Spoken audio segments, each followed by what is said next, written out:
ज़्यादा अंग्रेज़ी बोलता है उसे हम उतना ही ज़्यादा पढ़ा लिखा, प्रोफेशनल, स्मार्ट समझ लेते हैं।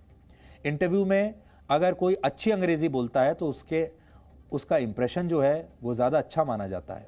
हिंदी बोलने वाले लोगों को थोड़ा पिछड़ा हुआ माना जाता है, और अगर कोई व्यक्ति संस्कृत भाषा में बोलने लगे तो हमारे समाज के कुछ लोग उन्हें कट्टर हिंदूवादी मानने लगेंगे और इसे भी धार्मिक आधार पर बांट देंगे। हमारे देश में अंग्रेजी को राष्ट्रभाषा और प्रांतीय भाषाओं से ऊपर जगह दी जाती है। यह संविधान में नहीं लिखा है, किसी कानून की किताब में नहीं लिखा है, लेकिन होता यही है। और अंग्रेजी को सर्वश्रेष्ठ मानने वालों की यही मानसिकता हमारे देश की शिक्षा व्यवस्था को वर्षों से, दशकों से खोखला कर रही है। बच्चों के मन में, छात्रों के मन में एक ही बात भर के रखी जाती है, आपको अंग्रेजी आनी चाहिए, अच्छी अंग्रेजी बोलो।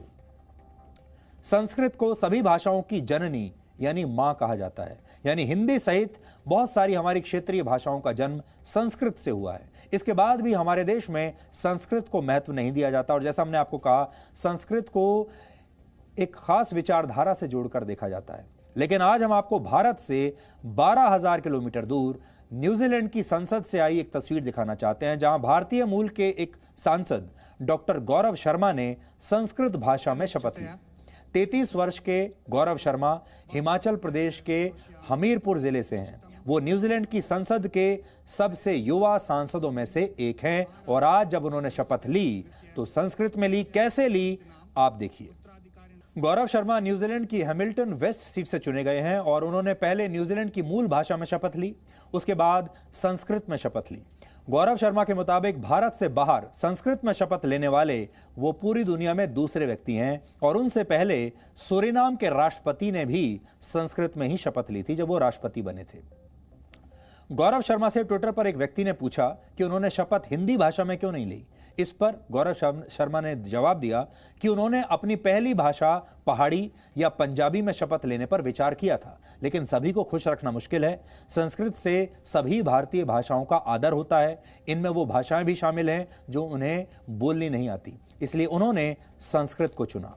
पिछले हफ्ते बिहार में भी कांग्रेस के एक एमएलए शकील अहमद खान ने संस्कृत भाषा में विधानसभा में शपथ ली थी।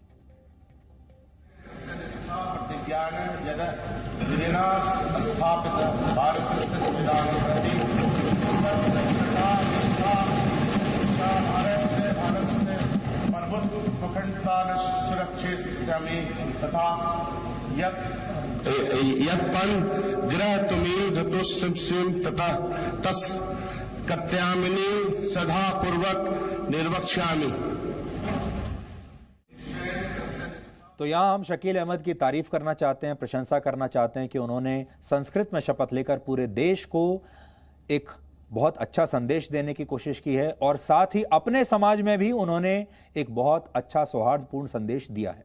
संस्कृत के संस्कार की एक और तस्वीर कुछ दिन पहले दक्षिण अमेरिका के एक देश सूरीनाम से आई थी। वहां भारतीय मूल के चंद्रिका प्रसाद संतोखी इसी साल जुलाई में सूरीनाम के राष्ट्रपति चुने गए थे, और उन्होंने भी अपनी शपथ संस्कृत में ही ली थी। संस्कृत से ही भारत की दूसरी भाषाओं के साथ साथ महान विचारों की भी शुरुआत हुई है। उदाहरण के लिए अहिंसा एक संस्कृत का शब्द है। संस्कृत में कहा जाता है अहिंसा परमो धर्म, यानी अहिंसा ही सबसे बड़ा धर्म है। महात्मा गांधी ने अहिंसा की मदद से ही अंग्रेजों को भारत छोड़ने पर मजबूर किया था। प्राचीन भारत में विद्वान संस्कृत भाषा का प्रयोग करते थे, और इसे देव भाषा यानी देवताओं की भाषा कहा जाता है। हिंदू धर्म के साथ साथ बौद्ध और जैन धर्म में भी संस्कृत को विद्वानों की भाषा समझा गया है। दुनिया के सबसे पुराने साहित्य ऋग्वेद, सामवेद, अथर्ववेद और यजुर्वेद संस्कृत भाषा में ही लिखे गए। वर्ष 2001 में देश के 14,000 से ज्यादा लोग संस्कृत को अपनी मातृभाषा मानते थे। हालांकि वर्ष 2011 में ऐसे लोगों की संख्या बढ़कर 24,000 से ज्यादा हो गई। यानी संस्कृत के लिए ये एक अच्छी खबर है, उसका विस्तार हो रहा है। लेकिन ये संख्या अब भी बहुत कम है। जिस देश की बोलचाल और साहित्य की भाषा कभी संस्कृत हुआ करती थी, उस देश में सिर्फ 24,000 लोगों का संस्कृत को अपनी मातृभाषा मानना सोचने का विषय है।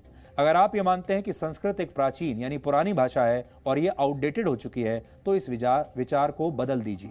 एक स्टडी के मुताबिक संस्कृत बोलने और सीखने से मस्तिष्क ज्यादा बेहतर तरीके से काम करता है। इससे आपकी याददाश्त तेज होती है। संस्कृत पढ़ने वाले छात्रों को गणित और विज्ञान जैसे विषयों में भी ज्यादा मदद मिल सकती है। संस्कृत एक प्रकार से भारत की सॉफ्ट पावर का प्रतीक है, जिसका भारत ने कभी प्रयोग नहीं किया।